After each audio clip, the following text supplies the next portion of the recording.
and I ended up getting like 40th place. And it devastated me because I was like, what is happening? I feel like I've been doing everything right and I'm not seeing it. And so I talked to my coaches and they were helping me through it and they gave me good advice. And the reality is she always told us, my coach, Coach Freen, she says, we're not entitled to the results, but we're only entitled to the work we put in. And so I just had to focus on the process and doing everything. We went to NXR, which is a regional race in Arizona that happened after state. And I had a good race there. We were actually in the large school open race and I ended up taking first in that. And our team took third Nice. overall. So it was good. But it's just little things that like just working on the process. And what I had to realize was success isn't a certain time. Success is what it means to me and what I like. The work I've been putting in is the success, and me giving my best effort is the success. Running is a strange thing. Some people find it on the sidewalk at sunrise. Some find it deep in the mountains, chasing daylight.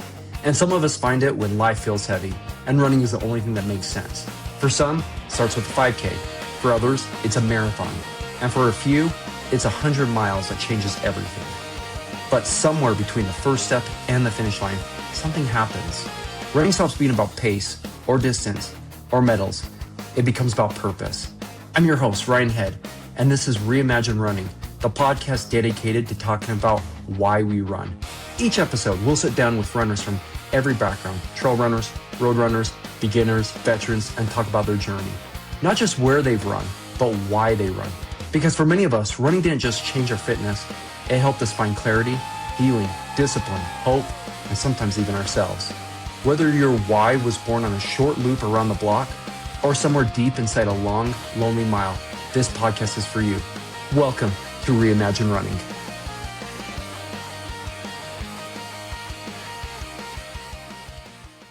All right, everybody, welcome back to Reimagine Running, the podcast dedicated to why we run. I'm so excited. This one is going to be an amazing episode.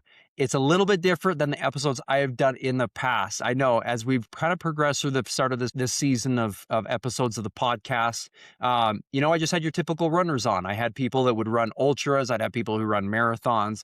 It's been awesome. But as over the last couple of episodes, it seems like things have been switching up, getting different types of people on, getting different experiences, right? Obviously, we've had someone who's done a triathlon. We've had a couple. It's been awesome. We've had all kinds of different episodes. So why not kind of continue the tradition and bring on someone who I absolutely think is crushing it in the running scene. He is someone who is taking running by storm. And the best part to him is he's still in high school. I am really excited about this episode because we're going to talk about some really fun stuff and what he's been able to accomplish as he continues to push forward and kind of where his life's going, what he's planning to do as he, continues down the trail of life, if you will. So I'm excited to welcome Colin Pugmire to the show. Colin, welcome to the show, man. Thank you so much. I'm so happy to be here. That's awesome. Well, let me give a little intro on Colin and who he is. So Colin is a senior at Layton High School. He started doing cross country his freshman year, so ninth grade. I'm sure everyone already knows what that is. And he holds the 5K school record at 15 minutes and 17 seconds, at 17 and a half seconds. He is fast. After high school, he's going to go on his 2-year mission for the Church of Jesus Christ of Latter-day Saints to Guatemala. And he's committed to run for Snow College. He is amazing, people. He is a great runner. I have been fortunate, and I plan to talk about some of these experiences, but I've had the wonderful opportunity to have him pace me on one of my 100 milers as well. I wasn't anywhere near as fast as him, but he was so kind and just like, hey, Ryan, I'm here for you. And we just had fun getting what it was 11, 12 miles in the cold and dark. But hey, these podcasts are not about me. It's really more focused on each of my guests. So before we jump into really getting after it with Colin, I do want to make our plug for Fleet Feet. As always, Fleet Feet is our premier sponsor for the podcast. If you have any shoe needs, gear needs, nutrition needs, go over there, see those guys. They'll get you taken care of. Jamie and the team are doing amazing stuff over there, and they will definitely just get you taken care of, get you back on the trail, and get you back running. Anyways, Colin, let's do this, man. I'm excited to chat with you. I've been looking forward to this episode. I won't lie, as I've kind of tapered off saying this, and when I say this, like, I don't mean it like all my other guests are not important, because obviously I only had so many people I could think of when I first came out with this podcast, but you were definitely someone I was very excited to bring on the podcast when I first came up with this idea. I was hoping you'd want to do it. And I get it. You're in high school right now, man. You're a senior. This is, as they say, this is the best years of your life. Maybe, maybe not. Maybe it won't be.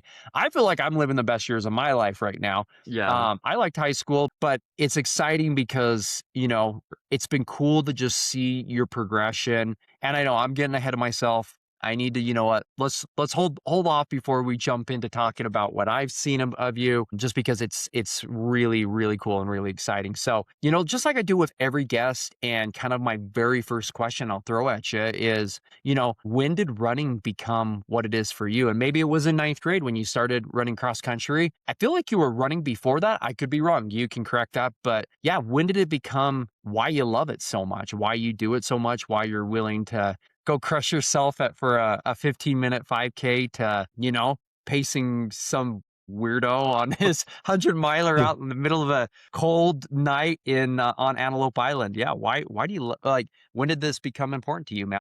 Before I get into my story, I will always remember pacing you. That was such a fun experience, and it's fun running just at like 3 a.m. But I actually, yeah. So I did start running in elementary. I was like fifth or sixth grade. I would do like this little program called Race Cats, and it was just at the elementary, we would go run. And I just did it because my mom ran. And so I was like, I want to run and try it. And it was just fun. And I would just run with friends and everything. I was never fast.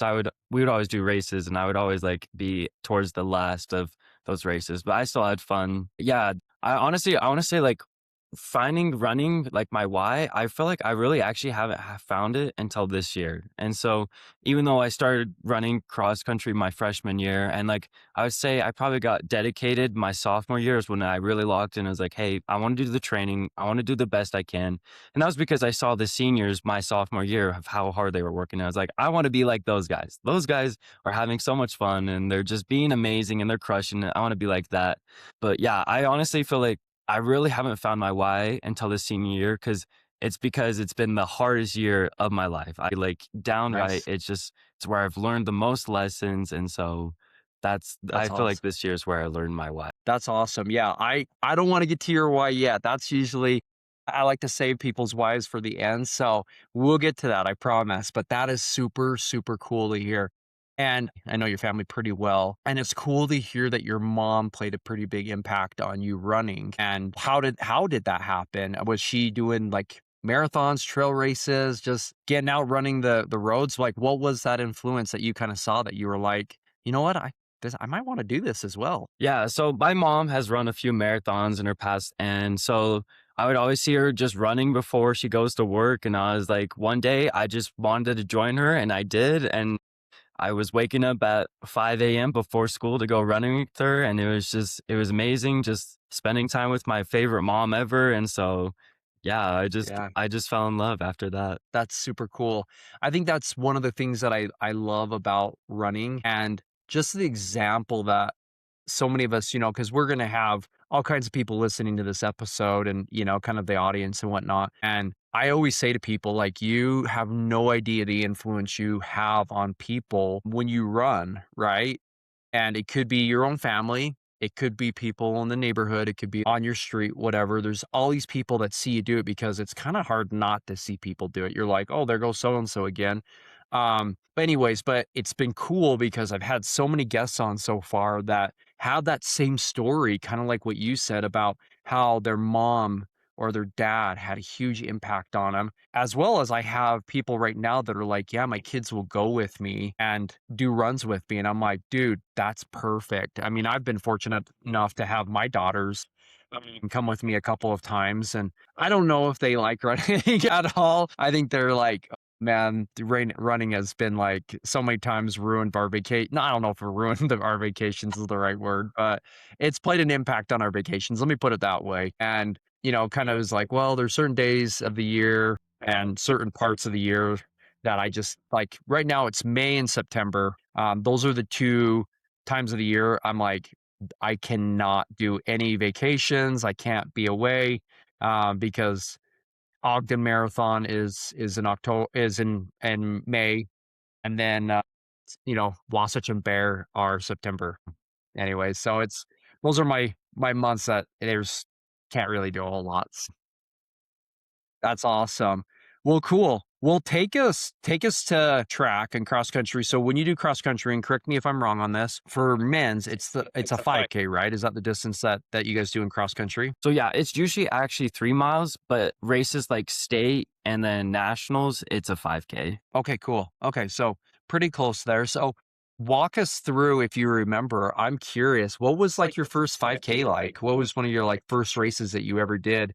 Whether it was JV or varsity or what have you. How did that go for you? Yeah, so I actually remember, so my freshman year, they actually put JV. It's the first race of the year is actually only 2 miles. And so I remember doing that race and I just remember like, oh, I can't remember my time. It was probably like 12 or something like that. And I just remember like it hurting the whole time. And I was like, how do people run like a whole minute faster, but for like a 5K? And I was like, how do people do this? I was like, I couldn't believe my teammates at the time, just like them actually enjoying this. I was like, how? I love that. I know, trust me. And it's funny when you see people like running and they're like enjoying it, especially like early on. And I'm like, I remember thinking like, why did people like this? Like, I'm doing this for exercise. I'm not doing this because I enjoy it. And I still remember my first marathon. I've shared this story before, but my very first marathon was the Ogden Marathon in 2018. And I still remember running down the canyon, and there was these ladies, and they were older ladies, and they were doing the run walk method for the marathon. And they were like having so much fun and just destroying me on pace. And I was like, dude, you gotta be kidding me. Like, I'm trying my best, but they were having so much fun. They were just like these gals that were just having such a good time with each other. And I'm like, I'm over here miserable and I'm hating every minute of this, but they're having a great time. I'm like, apparently I'm missing something. And it's funny how after all these years, and you saw that with me on Antelope Island, but having a good mindset is so important on this stuff because if you lose that game mentally, it's going to be tough. It's going to be tough Oh yeah, to kind of recover from that. So, I 100% but agree. that's cool. That's awesome. Well, cool, dude. Well, talk us through just a little bit because I know part of me is like, which way do we go with you? Because I know you do both, you do cross country, but you also do track. And again, most people do both, but let's go down the path of track. I'm super curious. What do you currently run or have you run on the track side of things? Yeah, so currently my PRs in the track and the 800 meter, I've ran 158. 0.17, I think. And then for the 1600 meter, I've ran 420.75. And then the 3200 meter, I've ran 923. Holy moly. Wow. Like, that's just so insane that you run that fast. I am like baffled that you're like, it's funny how so many of us, and again, you'll get old one day, but so many of us old people are like, it'd be fun to run like, I mean, I know someone just beat Kachobi's time for the marathon, but we're all like, dude, how would it be able to like run that pace that they're running for? And you're like a little bit faster than that pace, which is really cool, because they did they do the sub 2 hour marathon. But it's like, that is so screaming fast. And you're like, yeah, I can go out and do that. I think it's impressive, man. It's so cool to see that development in you and where you've come from. Because like you said, when you first got into this, you were just like finishing towards the end, maybe the middle, and you were kind of like, it's fun, but I'm just doing this just to do it type of a thing. And that's okay. Like some people, that's what they want to do, but I'm always like, oh, if you can find a little bit more with it, it could be kind of fun. It could be seriously fun. That's cool. Last year, how did the track season go for you? What did you do in track and what did you accomplish there? So my junior year was actually the year where I had like a big jump. It's kind of when like everything starts to click, like everything you're kind of understanding how to race, how to train, how to do everything. And so, yeah, like last year during my track season, I was able to drop my mile from a 440 to 421. And so that was a huge jump and I was super proud of that. And then there's everything like, it's kind of like when I understood like nutrition wise too, like I was balancing everything that was going on with running, like sleep, homework, family, and just, it was like, yeah, I just understood everything at that point of like how to do it in a way that would make sure like I'm improving the most I can in running and putting all the work, but not making sure I'm not neglecting like anything else that's going in my life. I love that. I love to hear that because I think that's so key for so many of our listeners is finding balance. And it's hard. It's hard when you're like, I want to be good at this, but I also, for you being in school, having friends, doing all the stuff that teenagers do, which is that's part of life, right? Like that's so cool. But that you're making it a priority to do it. I think that's what's just so dang cool about you, but also just what you and so many of these other kids on the track team, on cross country teams are doing. Like you guys are going kind of the extra mile with this. I want to touch on one other thing you kind of said because a lot of people who listen to this are to this podcast. They're ultra runners as well as they are marathon runners. And you touched on hydration and nutrition and how important that was for you to dial in. What does that look like for you? Like your hydration, your nutrition, all that jazz. And it doesn't have to necessarily be on the race. What does it look like before? What does it look like after? I'd love to get your thoughts because again, dude, like I don't want to, again, get ahead of myself here, but you've got a pretty bright future with what's coming down the road for you with running. That being said, yeah, like what are you doing to help take you to the next level? Because that played a huge part. I know it did. I know it does for everybody when they get that dialed in.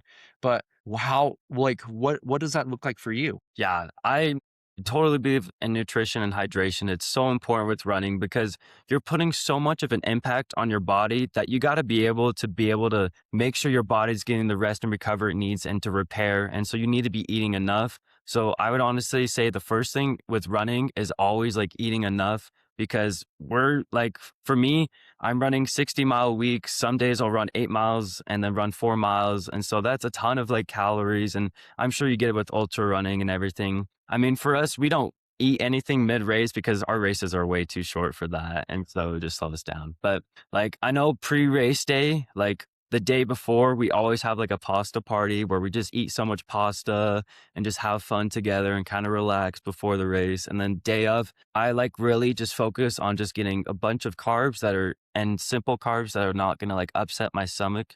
Like as it gets closer to the race, like an hour before or like 2 hours before, I'll make sure like I kind of just switch to just granola bars. And then, so I'm not getting anything too heavy on my stomach. And then an hour before the race, I'll have some fruit snacks, some applesauce, and then I'll make sure I'm drinking electrolytes before. And then once I race, then I go, as soon as I'm done with the race, I like to go drink some more electrolytes and eat something to start that recovery as soon as possible. Cause I feel like that's the most important part of training because if you're not recovering enough, you can't handle the training load. And also with the electrolytes, we just are always drinking them all the time because we are just sweating so much during the time, especially as the track season gets hotter. We just got to make sure we're having our electrolytes full. That's awesome. Pure gold right there, people. Pure gold. Like I mean, I've got nothing to add to that. Like it is so, so true. You've got to be doing it during, before, during, and after. It is so key. It is like so important for recovery so that you can continue to perform at this high level. Because if you don't, it catches up to you. And again, you're younger, so you might have a little bit of flexibility. But the reality is you said all the right things here. And that's what's really cool for me to hear because you're not leaning on, well, I'm young and I can just, my body will figure it out. And probably there is a little bit of that. But for us older people, as we try to push ourselves in all this, there's so many things that if we're not doing, that cumulative fatigue just starts to build. And it will get to a point where it's uncontrollable and it's unsustainable. And then that's when an injury is going to happen. So one thing I am so curious about with you because as I coach my athletes, and one thing that I emphasize really a lot, I mean, let me just put it that way, is sleep. How are you with sleep? Do you get a good amount of sleep? What does that look like on your side? Because I am so curious for someone performing at your level, what does your sleep levels look like? Oh, yeah, I love sleeping so much, and it's definitely been something I've stressed importance on. Usually on a school night, I'll try to actually be in bed by 8 And so I try to be asleep by 8:30. I mean, some nights that doesn't happen because I got homework or whatnot, but that's usually the plan. And then on the weekdays, I don't try to stay up super late. I mean, sometimes I do. I have fun because you still got to have fun with running. Like, Yeah, of course. running can't be your whole life, but it's all just about keeping sleep consistent. And I always strive for the 9 hours of sleep because I'm waking up around 6 a.m. to get ready for school. And so our coach always says, she's a health teacher, and she always just emphasizes getting 9 hours and 15 minutes of sleep. And so I just always try to get as close as I can to that. There you go, people. There you go. I can't wait for certain listeners of this to hear what you said about the amount of sleep. And I get it. I know it's hard, people, especially as you get older. And I get it when you're like, well, I have kids, Ryan. I've got a job. I've got college, yada, yada. I get it. I get it. I 100% get it. But if you can spend the time to recover and you're getting the right amount of sleep, you're going to see results. And again, as you're hearing from Colin, that's the thing I'm loving about what we're talking about so far is it's not all just one thing, right? Like, I'm sure, like, we'll go here just really quickly. Like, how much speed work do you do in a week? Like, how many days of the week are you doing speed work? Usually 2 to 3 days. Okay. So is he doing it, guys, is he doing speed work every day of the week? No, he's not, because it's not sustainable. But you see what he's doing is he's taking all these different things and he's just building this like foundation, right? He's been building this and he built it for so long. And then what he's doing now is then he just continues to put a little bit more pieces on here, whether it's sleeping good, whether it's nutrition, whether it's hydration. This is how he gets the results that he's getting because he's been putting these things together. I love this. This is what it's all about for me because I'm like, and I'm not saying that a good pair of, carbon plated shoes aren't amazing. Like, they're great. But the reality is, if you think that it's all in the shoe, you're like, the shoe is going to is going to be a game changer. Like, it's going to be the thing that really sets me apart more than anything else. You're kind of kidding yourself if you want me to be honest. Like, the biggest thing with running is you have to do the work. If you're not willing to put the work in, make all these little decisions. It's all the little decisions that's going to make the big decision easy, right? I've said it multiple times. I shared it in our church congregation recently. As one of my football coaches used to always say to us, Ryan, if you take care of the little things, just the little things, big things will always take care of themselves. And I can't tell you how many times that has saved me in my life. I'm always like, I don't have to be grandiose. I don't need to be going out and getting 20 miles, Saturday and Sundays, doing 7,000 feet of vert and every weekend. Like, I don't have to do that on every Friday, Saturday, and Sunday. What I need to do is I need to follow my plan. I need to do all the little things that get me to my races. And I love hearing that from you because it's not every day you're like, oh yeah, I'm going out and doing speed work. Well, every day I can stay up all night with my buddies and goof off and play video games and not take life serious. Like, you're doing all these things and it's just building a strong foundation. I just love it. I think it's so stinking cool, kind of what you've been doing. So, okay, dude, talk us through cross country season. How'd that go for you this year? My cross country season senior year was definitely an interesting season because it's just it's a huge build up because I've been running since freshman year. So it's like, oh, senior year's my year. I've put in the work. I've done the best I can. It's like, this is where I'm going to shine. And it just I just had these such huge high goals that I set for myself. And these goals were high because I was like, I can totally do it. And I started off the cross country season strong. I had a race at Park City where I ran a 3 mile at 15:17 and ended up taking third at that race. And I was like, I feel amazing. This is going great. And it just kind of just started going downhill. Like, I was like always just like disappointed in myself. I was like, I'm not reaching these goals. Like, I was like, I should be these fast. It's almost like I thought I was entitled to the results because I was working so hard, but that's not reality. And so I ended up having at state race, I was like, okay, let's just do this. I can totally get top 5. I've been working so hard. Let's do this.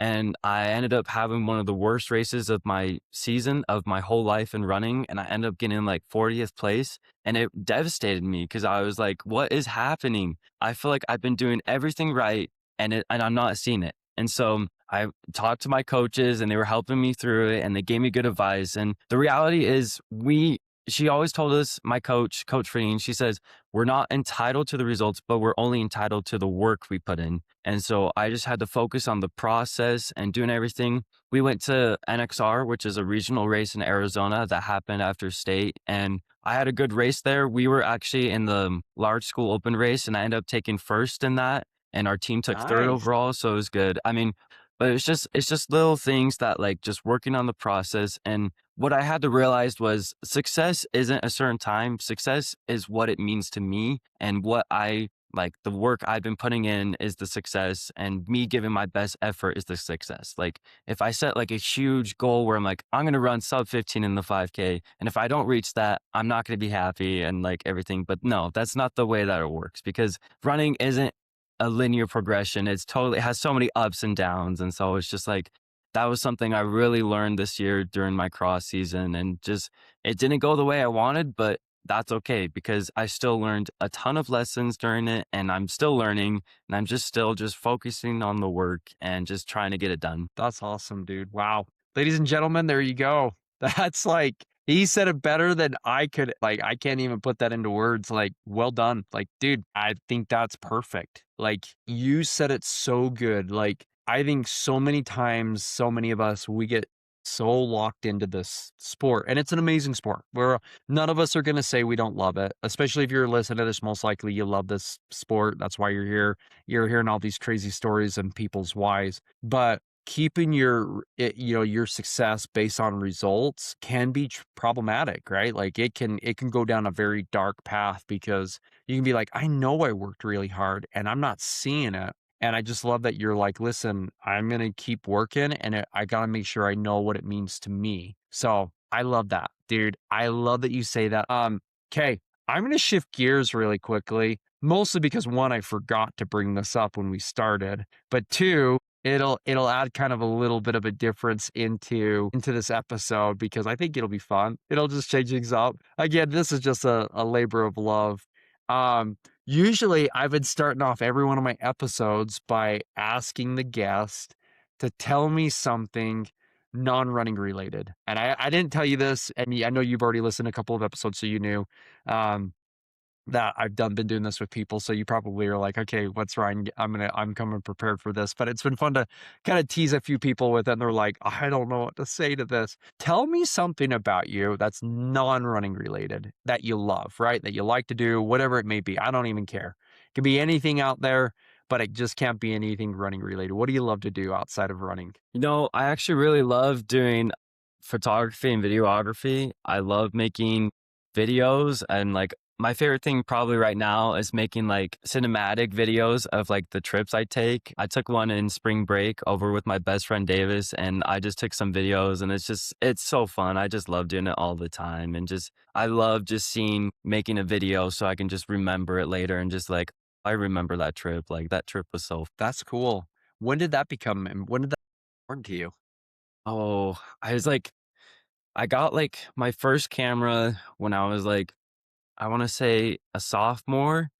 And then I just always loved making videos and editing and just doing fun stuff. Like I've made a ton of crappy, just funny videos that are like the worst acting ever, until to like actual like trying to do videos like a running edit or something like that. So I've done everything between, and it's just been something I really enjoy. And I really am now, like as I'm a senior, appreciating the videos, because now I just look back at it and I just kind of get like nostalgic, and I'm just like looking at these videos and I'm just like, I like love these memories, and I'm really appreciating it, because it's like it's a way for me to remember stuff. Like I don't do scrapbooking like my mom, but I'll do video making, and that's my way to remember like my life. That's super cool. I like that. I'm the same way. I love making, not as extreme. I'm not good at it, but I like making videos of all my races, like my 100 milers, and it's a good way for me to remember, like I can do hard things, and it's fun, and it's fun to go back and be like, "Oh, I remember that," because I personally believe one day you're gonna run a 100 miler, but I could be wrong. Maybe you're like, "Ryan, I'm never doing that." I think you could. I think you'll be amazing at it the day you decide to do it. But it's funny how when you run them, you don't always remember, like, everything, and some of it's because 'cause you're really tired, some of it's because 'cause you're just like, right now, the only thing I can think about is like getting to the next aid station and just surviving. Like that's really like my biggest like focus.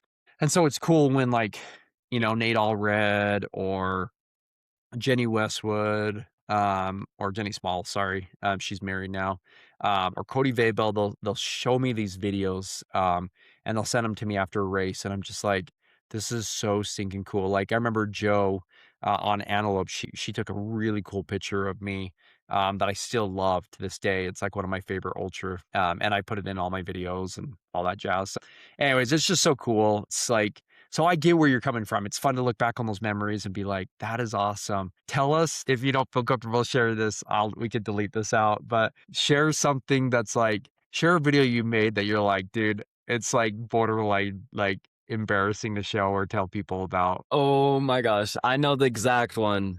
It's a Let's video. go. It's a video called Red Dragon, and it's a video me and my brother made.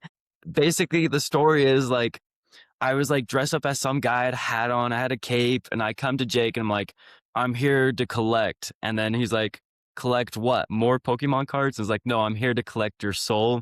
And then it's just like, it's funny because we got a smoke machine going and Jake like has a fake cigar and he's like fake smoking. And then just like, then after that, me and Jake just start like a choreographed fight scene and we're just we're just fighting each other. And there's like one scene where Jake like totally like goes like eagle mode and like flies into me and pushes me against the wall. And then like I had like a fake blood spatter out the back of my head and everything. And it was I love that video so much, but every time I watch it, I just cringe. And it's just, How old were you when you did that? I want to say, I think I was in 8th grade. And so, Oh, that's cool. yeah. That's cool, dude. I think that's awesome.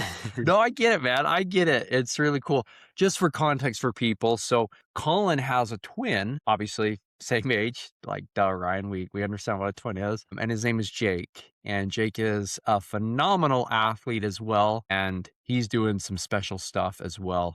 But this episode is about Colin. So we'll leave it at that. I know I'm like, I think I need to try to get Jake on here now because it'd be fun to interview him as well. Yeah. But anyways, we're not talking about Jake. We're talking about Colin today. But yeah, so just a little context there. Anyways, just a really cool dynamic between these two, and both are just phenomenal runners. Not just Colin, but his brother is as well. So that's cool. I love the video thing. I think it's really cool because I put you on the spot, made you share a cringe-worthy video. I'll tell you, I'll share one that I created. And so as I've shared on other episodes, I'm a nerd. I love Star Wars. I know you are as well, but 100%. big Star Wars nerd. And when I was in high school, I swear I had got grounded. I think that's what it was. And my mom, and I know why I got grounded because I lied to her about being out late on a Saturday night to Sunday morning. My mom, we had this really strict rule that we had to be home by midnight. Like there was no, if you got past, if it was 12:01, you were grounded. And so I have a very, I don't know if I've ever told you this, but I have a very similar situation to you and your brother. I have a brother that's a year older than me. And even though we're a year apart, everyone thought we were twins our whole lives. Like we don't look like each other. Like you two don't look like each other. I don't think you two look like each other. I can tell we you're don't. brothers, but I don't think you look like each other. Everyone always thought we were twins, and people are like, oh man, like, yeah, the head boys or whatever. And all that jazz. Anyways. And so one time my brother, we got home late and he's like, dude, we got to make up a lie. And I was like, okay, that sounds good. And so we made up some lie and he's like, I'm going to go in first and then you can come in after and then validate the story. So I walk in and I start telling the lie that we had fabricated. And my mom's like, just tell me the truth. And I was like, what are you talking about? And I look over at my brother and he's like, sorry. And I'm like, oh my gosh. And so I'm like, okay, well, yeah, we were late because we didn't make it back on time. My mom's like, you're grounded for lying to me. And I was like, you gotta be kidding me. Anyways, so because of that, I would go home every night. My mom took my PlayStation away. She's like, you can't play video games. You're basically stuck at the house. One thing she didn't say I couldn't do, she didn't say I couldn't use the family recording. We didn't have cell phones, that was before all that. I had this big old camera thing that was like this big and you could do videos with it. Anyway, so that's my embarrassing story. I had a lot of Star Wars action figures. I still do, by the way. Really? That's It's so just cool. so weird. Oh yeah, dude. I have episode 1, 2, and 3. Lots of them.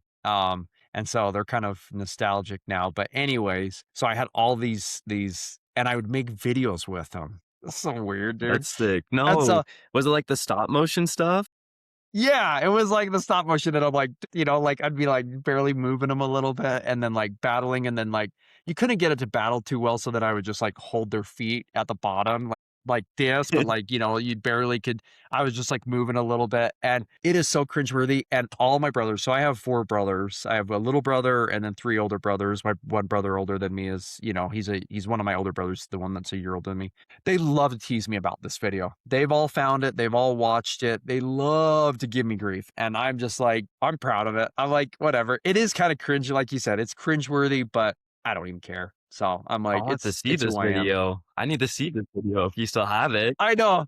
I gotta find it. I know it's somewhere at my parents' house. It'd be fun to pull it together. You'd probably be like, oh, dude. You'd be like, Ryan's weird. Ryan was a weird teenager. I'd be like, Ryan was a weird No, teenager. don't worry. I'm weird Oh, too, so it's okay. it's all good, right? It's awesome. Well, cool, dude. Well, thanks for sharing a little bit, just something completely different. I always love that part, and I know we kind of did in the middle of the episode.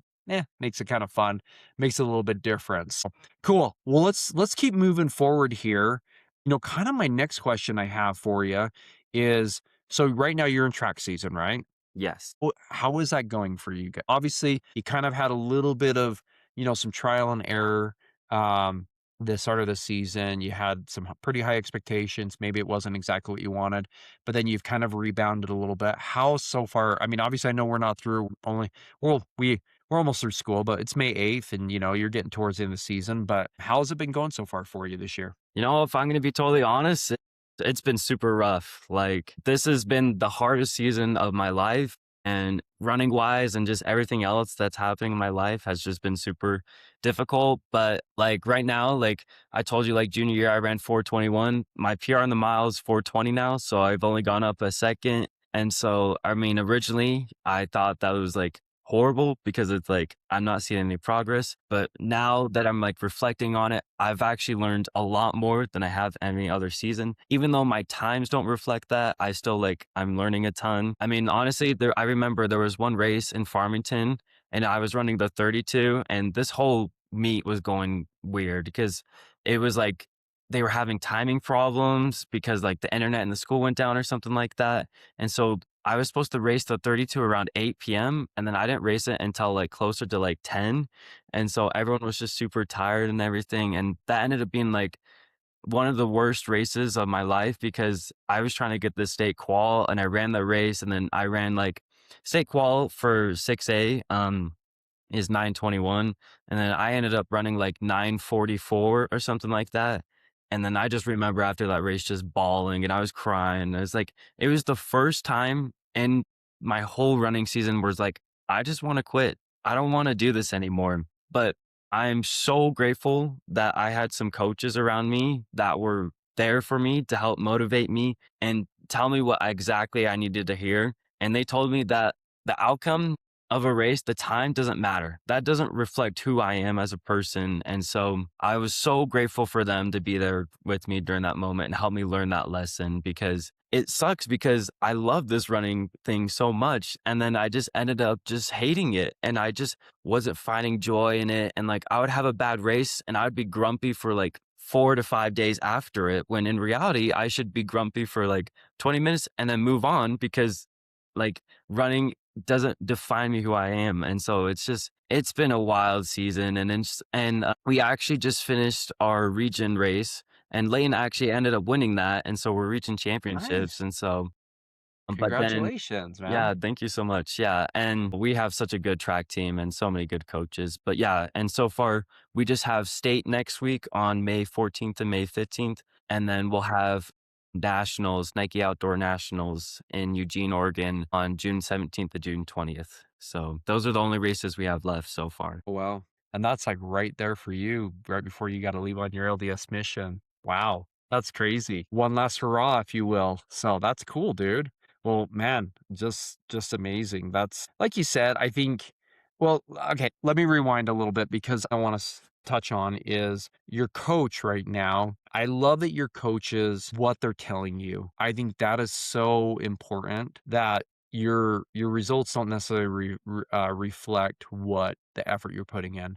And I love to hear that from coaches because I think that's great. My previous guest, who I just had on earlier this week, she's a Leighton High alum as well, and she had Coach Fredin. Is that how you say her name, Fredin? Pretty, yeah. Fredine, my apologies. I Yeah. said her name wrong previously, so Fredine, sorry about that, coach. But she had a huge impact on my previous episode as well. And I love to hear people say these types of things and that their coaches made a good impact on them and taught them a lot of really great things. So I love hearing this. I think that's what it's all about because you can walk away from this. I mean, I've known a lot of people in my life who they ran in high school, whether it was track or cross country. And they're like, dude, I never want to do it again. I have a brother, one of my older brothers is this exact way. He's like, I hated running cross country. Never want to do it again. I'm good. Never want to. Happy if I never touch another pair of running shoes ever again. And I'm like, wow, it was really that bad? He's like, oh, it was that bad. So it's important that you're seeing that this is sustainable, that it's, something that you should do if you want for, more than just your high school years, that it's something that you can really take with you and do some crazy stuff as you move forward. So let's talk about moving forward. What happens after your 2-year LDS mission? What happens after that? Yeah, so after the mission, I'll be going to run for Coach Ingolstead at Snow College, and so Let's go. yeah, I'm super excited. I went on a visit and Coach Ingolstead, he's the greatest coach ever. Like that guy, like you can just tell he loves running. Like as soon as you start talking running with him, he'll just talk forever with you. And so he's got a great program going down there. And they took fourth at JUCO Nationals just the other cross season. And they're actually a new program. The cross country program at Snow College has only been around for a couple of years. And so yeah, I'm super excited to join what they're doing down there and just try my best and just compete the best I can with them. That's cool. Well, the thing is, for all of our listeners, and I'm preaching the choir here, I already know it, but like Utah obviously is kicking out some amazing runners across the board, whether it's, road, whether it's mile runners, whether it's, ultra runners. I mean, Utah is doing some crazy, amazing stuff, and it's cool to see the sport exploding here. And I'm sure it is in other states. I know Arizona, Colorado, obviously Eugene, Oregon. Like some of these states are just, it's chaos, right? But it's cool to see Utah making its footprint and being like, yeah, like we're arriving and like take us serious because like BYU is insane.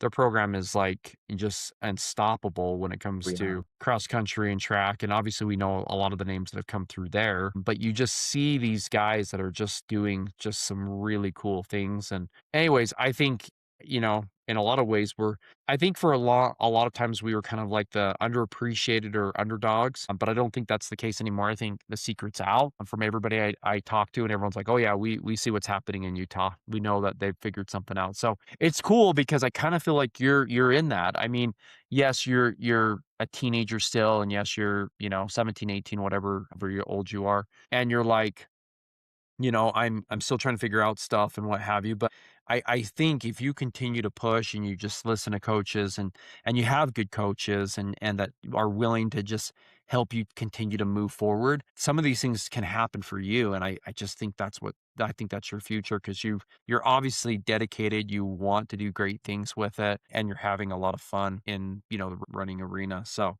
it's just cool. It's really cool to see. So what do you want to do? I mean, obviously, collegiately, you're probably going to run the 5K, maybe the 10K, maybe some of those races, right? Is that what you're thinking? Yeah, I'm definitely thinking, yeah, I'll be a 5K, 10K guy. So, but we'll just see what happens. The 10K is so many laps around a track. I can't even understand it right now. And so we'll see what happens. Yeah. That's crazy. I know. I'm like, anyways, I'm just even running one a couple times around a track. I'm like, I get so just like over it, but it's cool. I think it's cool. That's awesome. When do you think if a big if here, I know you're probably like, Ryan, let's, pump the brakes. Do you think you'll ever want to do a marathon or like a half marathon? Have you done one of those already? Like where you at with that? Yeah. And 100% convinced as soon as I'm done with college running that I'm going to go and try to run as fast as marathon as I can. And I so want to. And yeah, I have done a half marathon. I think it was my sophomore year. I did the Ogden half. And so Let's yeah, go. I loved it. I can't wait to like just experience it but the marathon has my favorite pro runners in them, like Clayton Young and Connor Mans. And so I just want to go and dip my toes into the marathon and just experience it for myself. That's awesome. Okay, so I didn't know for sure if you had, but now that you say it, it brings back memories. Because I remember talking to your mom about you guys running the half marathon. So talk us through this. I'm excited. This is usually how all my episodes go. We have someone talk about a half marathon, and obviously you were a sophomore, so you were what, 15, maybe 16 years old when you ran Yeah. your first. Have you run a half marathon since? Maybe like in training, you probably have done 13 miles or something, but have you run another like actual 13-mile race, like half marathon race? Yeah, no, I haven't because the Ogden half marathon, it just conflicts with training because the Ogden half sophomore year, the only reason I was able to do it is because I didn't make state, which state is around the time of that. And so our coach, there's no way she would let us do it if we were running at state. So yeah. How did it go, man? Talk us through what happened. So that was what, 2 years ago, Yeah. right? It was Yeah. good. I ended up running a 1 hour and 18 minutes, which I mean, Ogden half is downhill, so that helps a ton. But it's such a fun race because it's so different from what I'm used to. Cause like it's so long compared to like the 5K or the 2 mile or mile race. And it was like crazy because you just kind of just like get in this like movement, like you're just moving and you're staying on this pace. And like I remember mid race, I'm talking to a guy and getting to know him. And I was like, why am I like doing this mid race? I was like, am I not pushing hard enough? Like, should I really have time to talk to someone during this race? But it was so cool just like running such a fast pace for so long. And I actually ran it with my brother Jake, and it was so fun. Like by the last 5K, we were by each other, and then we were just like trying to beat each other and just pass. And it was such a fun race because it's so long, but then it's also like so rewarding. Like I remember after finishing that race, I was like it was like a whole nother feeling in the legs. I was like, holy crap, like that was crazy. And it just like I was like, how do people like run this even faster, but for a whole marathon? I was like, how do people run like a marathon in general? I was like, it was amazing though. Well, 118 is very fast. And again, as I've said multiple times, pace is irrelevant. Like it is specific to each person, the work they're willing to put in and all that jazz. But a 118 half marathon is wow, dude. Like that's impressive. That's really good for a 16-year-old or 15-year-old, whatever, sophomore in school. Like congratulations, dude. Like that's Thank you. so impressive that you pulled that off. What's something you learned from it? What's something else you learned about it, about yourself maybe after you ran that half marathon? Probably something I learned is that the body can do so much more than the mind thinks, especially I guess in those endurance races. I know like like every race, there's thoughts that come into my mind. It's like, oh, I don't know if I can do this. Like this is hurting. I don't want to do this. But it's like during such a long race,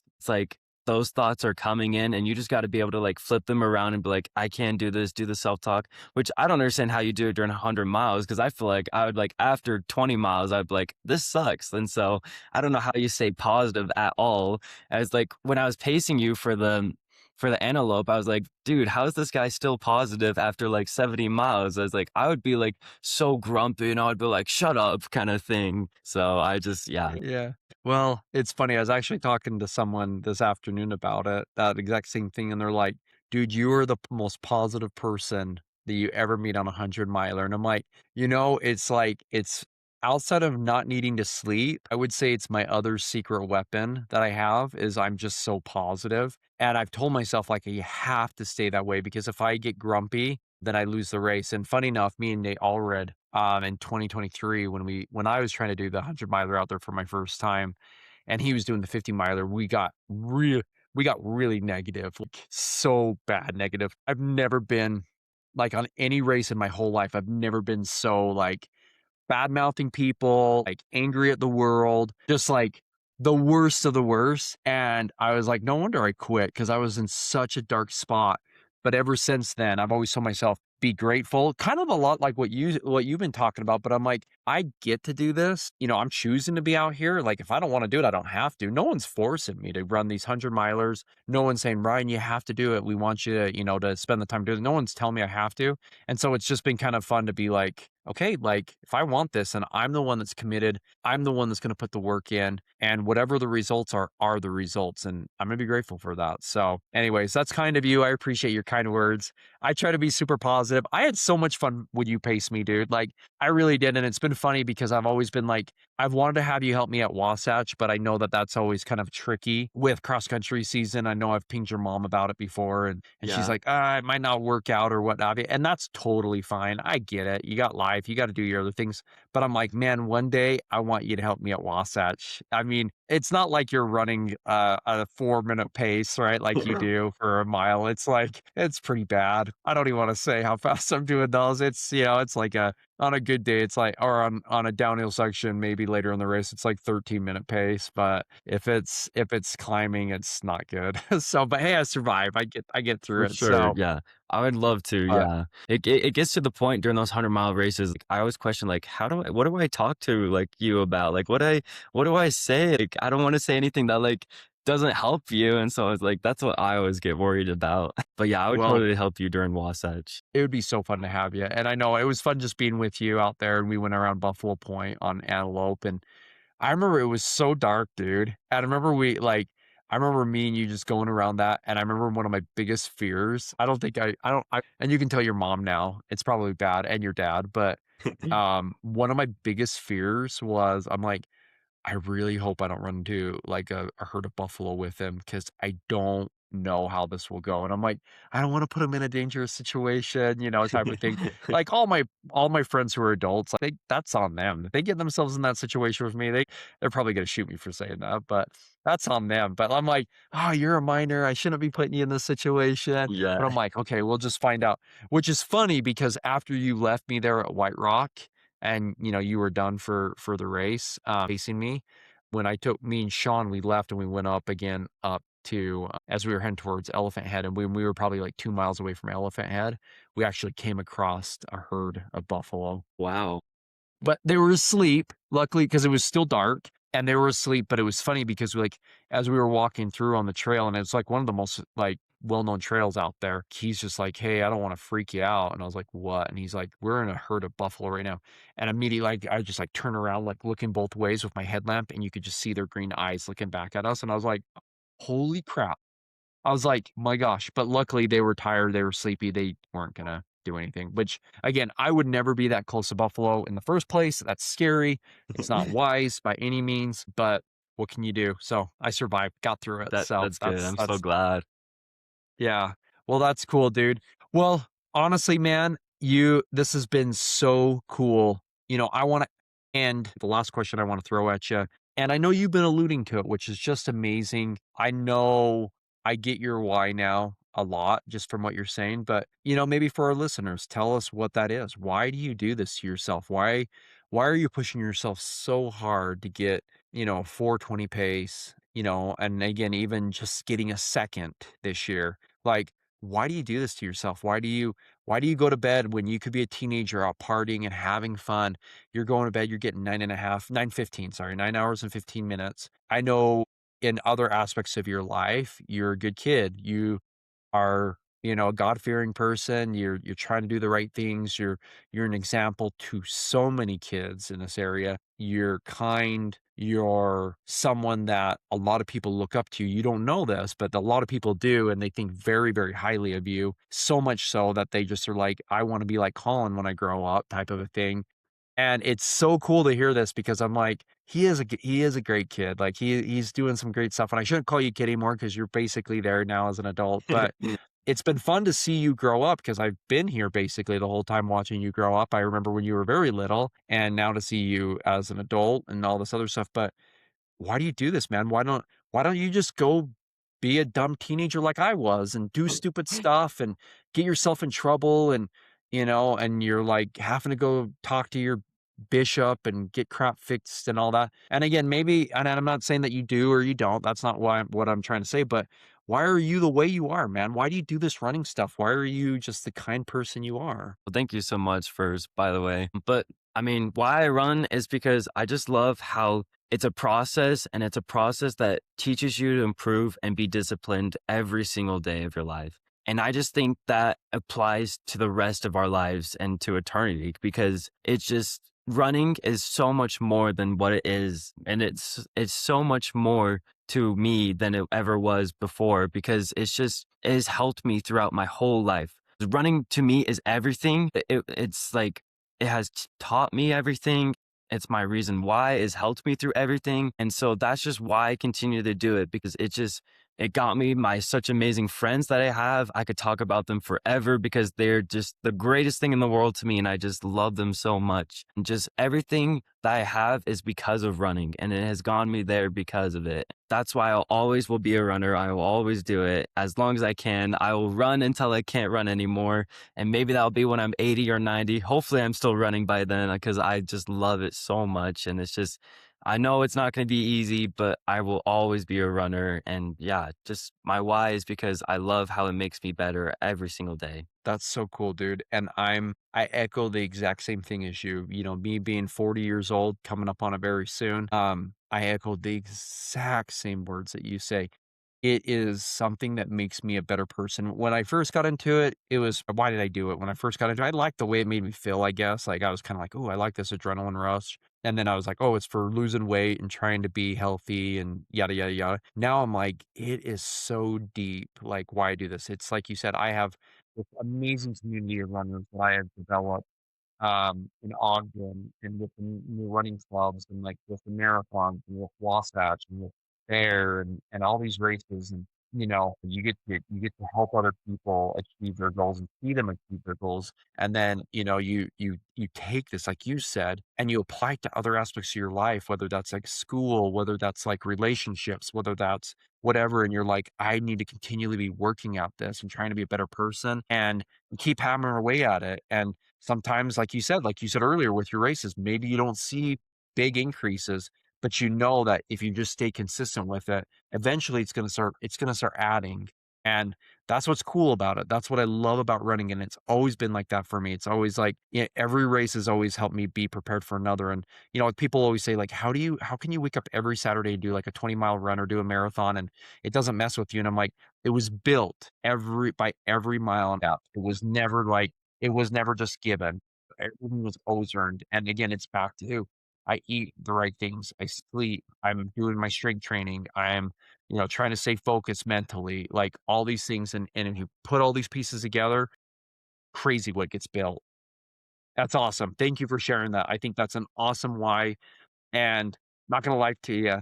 I hope I'm still doing this podcast in 5, 6, 7, 8 years when you do your first marathon and then when you do your first 100 miler, because I know you'll do it one day, I would love to hear how your why has evolved because I'm sure it will continue to evolve and into some crazy, crazy things for you, which will be so cool to see. Well, before we jump to the lightning round, I'll give you your opportunity. Why don't you throw some shout outs to your buddies? Why don't you say hi to a couple of your buddies out there that you run with Oh, for who've been a sure. good example to you? Yeah, shout out to Ben Woodbury. He has been there for me like every single day. Such a huge supporter in my life. And Jack Quilter, Grayson Kinsey, Walker Heiner, and Lincoln Swan, Jackson Player, like all those guys, they're just my buddies and I just love them so much. And Jake too, he's in my friend group, even though sometimes we fight, I really appreciate him too. He's always been there for me.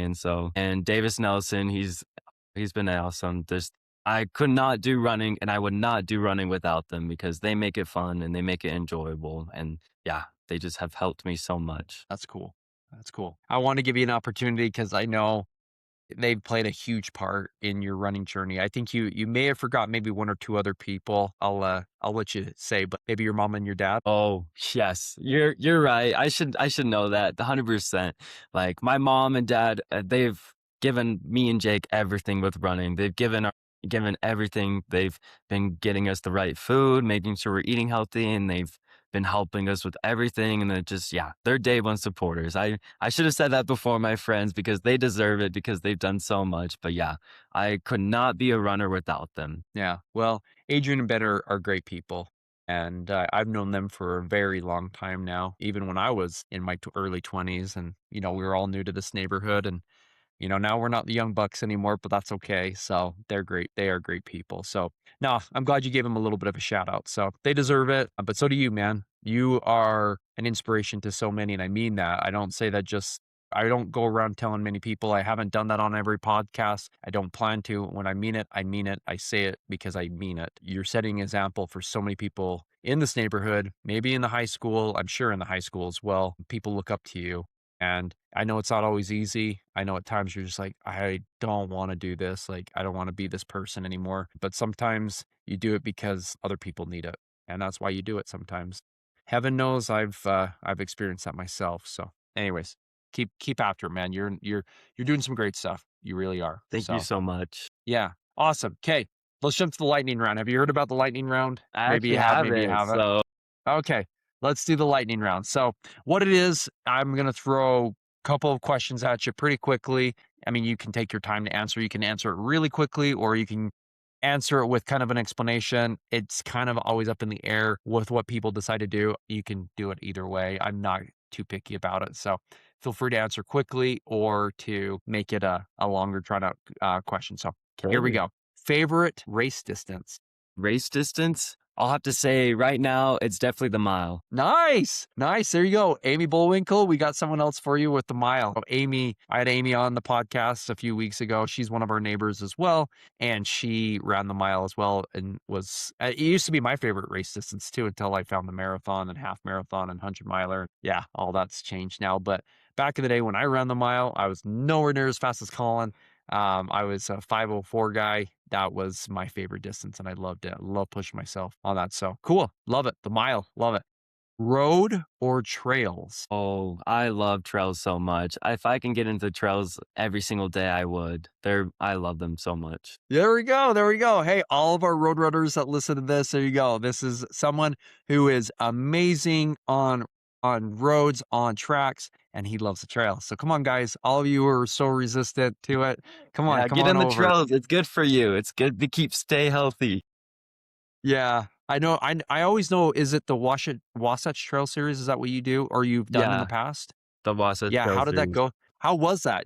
I know you crushed it. You were doing amazing with that stuff. Well, it was such a fun experience. The community there is so awesome. Everyone's there to have fun. And I did it with my good friends like Parker Harris, and Jake was there with me to it. And we did it and we just crushed it every single race. And I did get first overall in the short course. And it was so fun doing it because the trails are just so beautiful out there. And it's totally different from the road. And it's like, you just get like every time I'm in the mountains, it's just a totally different feel. Mm-hmm. Totally agree with you. Well, I have a couple of friends who were up there racing always with you. I'd always see it on Strava. And yeah, I'd see Jose Cruz Chepe, he's a fantastic ultra runner, by the way, just a next level. He was always running it as well as one of my other good friends, Lindsay Nelson. She's always running it. And anyway, so she's always like, Ryan, you need to come do it. And I'm going to do it one year. I You don't know when, should. but I need to do it.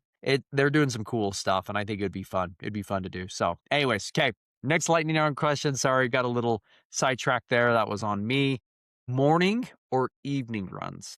Definitely morning. Morning is so much better than evening runs because evening runs, you've just gone through a whole day and you're tired by the end. Yep. I'm the same way. I'm like, oh, last thing I want to do is get those in. But I have found for ultra training, it's actually really good to go do them because you're just like, it's good to just be so wasted and just tired that you're like, dude, I just need to get out here and just go. So that's awesome. I'm the same way. I'm a morning run guy. I love getting up, starting my day. As I've joked with like a soon to be guest, Jake Bushman. We've talked about this multiple times. It's like our morning coffee. I don't drink coffee. I hate the taste of it. It's getting out on the trail is like what wakes me up and I'm like, okay, I can deal with life and work and everything else today. So that's awesome. Favorite post run or race meal? I love after a good long run having a bunch of pancakes and some milk. It's the best. Nice. Nice pancakes. I love it. I love it. I'm not gonna lie, one of my favorite meals on, any of my hundreds, if I can get some pancakes, I'm a happy camper. Yeah, shout out to Sean Brock, he brought me some pancakes one time to, the Bear 100, and I was like, "Dude, you are the best ever." So, they sat so well, and it's like they just digest well, it was good. I know we're talking about post-run, but there was during the race, and it was, like, the best, Yeah, so I love it. Dude, pancakes are money, dude. I'm they with you are. 100%. So, cool. Okay, next one, kind of our last one actually, and it could be a two-parter depending on how you answer it. Music, podcasts, or silence on runs? If I'm running with friends, obviously nothing in, I'm just gonna run and talk with them, but if it's usually a longer run, I always pop in some music and hit the white girl music. Nice. You know where I'm going with this. Maybe you heard this already. So, what's on your playlist right now, dude? I love this. What do you listen to? Yeah, I got some Taylor Swift, Rihanna, Katy Perry, and just yeah, it was actually my friend Davis Nelson that got me into white girl music, and so now every time I go to run, I'm just bopping and having a good time, and it's all I love it. I love it. I had another guest on. It was when I had the couple on Kirk and Laquita, and Kirk was the same way. He's like, I don't care what anyone thinks. He's like 2010 pop music is like money for me. And I'm like, dude, I'm not gonna say I don't like it. I'm like, listen, I love the beat. I love the poppy, music. I'm like, that's good stuff. That's awesome. Yeah, super, super cool. Love your choice. I think it's cool. It's fun to do something different and yeah, just getting after it. So cool. Well, let me end with two last questions and then we'll be done. First and foremost, what would you say to someone who maybe has lost their why, whether that's with running or just life in general? What would you say to someone who may have lost their why? I would just say just focus on each day, just getting by each day and just focus on the process. Don't focus on the outcome. And it whatever happens, it will work out. Nice. I love that, dude. Excuse me. That's sound advice. I think focusing on just the day to day, because I'll tell you every time, and it will happen this year. I already know it's coming for the Wasatch 100 training that I do middle of the summer, like July timeframe up on BST. And I got the Davis High cycling team up there running, flying past us on their bikes. And I'm like, it's hot. I'm miserable. I'm beat up so bad. I'm like, how many weeks have I been doing just getting my butt kicked? And I'm like, dude, I don't even want to be here. And I'm not trying to beat up Davis. Love you guys, but it would be nice if you guys, I don't know. If we could share the trail. It's fine. But It's man, okay. sometimes they I'm a kick up the Lancer, so I hate Davis too. I know, right? I'm like, oh man, those guys will kick up so much dirt. And I'm like seriously covered in that trying to get back to my car. I'm like, great. I'm so covered in sweat and dust. I'm like, jeez, just my favorite combo. Anyways, all good. Awesome. Last question. Same question I ask every single person as I wrap up. And it's mostly just in case you may have thought about something about your why. I know you've done a great job explaining it. Is there anything, and again, if there isn't, we can cut this part out. Not a big deal.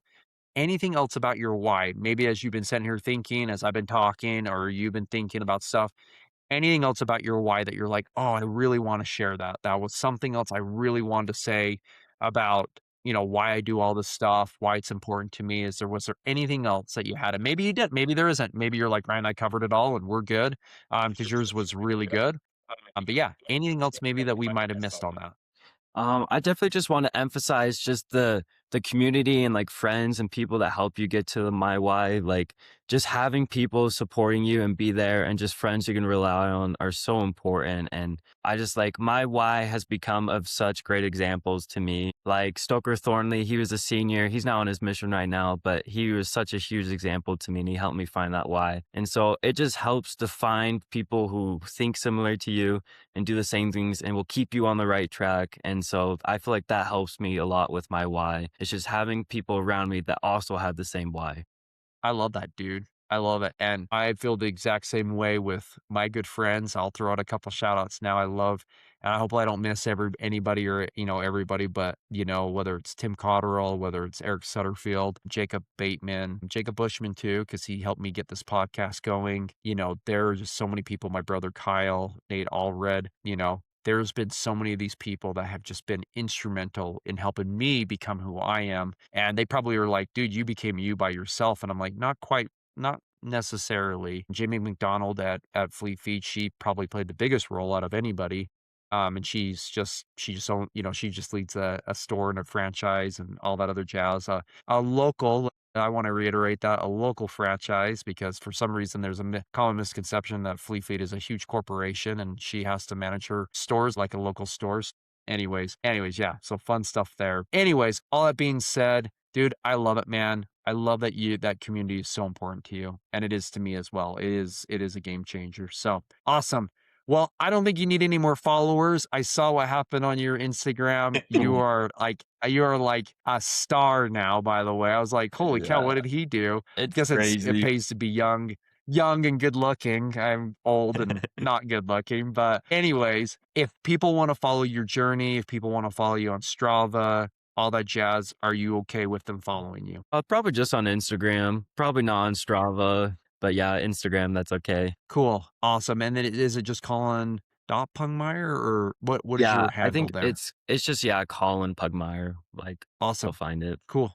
Cool. Awesome. Well, I will put that in the show notes and follow his journey. He's doing some crazy stuff. He's doing some fun stuff, and you can see his running journey and all the things that he's trying to do. So awesome, Colin. Well, dude, thank you so much. Thank you for spending some time of your night with me to kind of go over your running journey, your why you do all this. It's been so good. There are going to be so many people that this is going to impact, and you do continue to impact and will impact as you continue on in life. So thanks, man. I really appreciate you coming on here. Yeah, thank you so much. This has been such a blast. It's been so fun talking to you. Awesome. Thanks, Colin. Hey runner, thanks for hanging out with me today on Reimagine Running. I'm grateful you're here and a part of this great podcast. I just want to remind you, if you ever feel stuck, unsure, or just want someone in your corner, I do offer coaching for runners at any distance. Whether you're starting out with the 5K or you're chasing some crazy big goals and dreams like the marathon or the 100-miler, I'd love to help you. Please reach out and I'd be happy to set up a time to go over options and plans and goals with you. Well, until next time, take care of yourself, trust the process, stay disciplined, and keep chasing that why.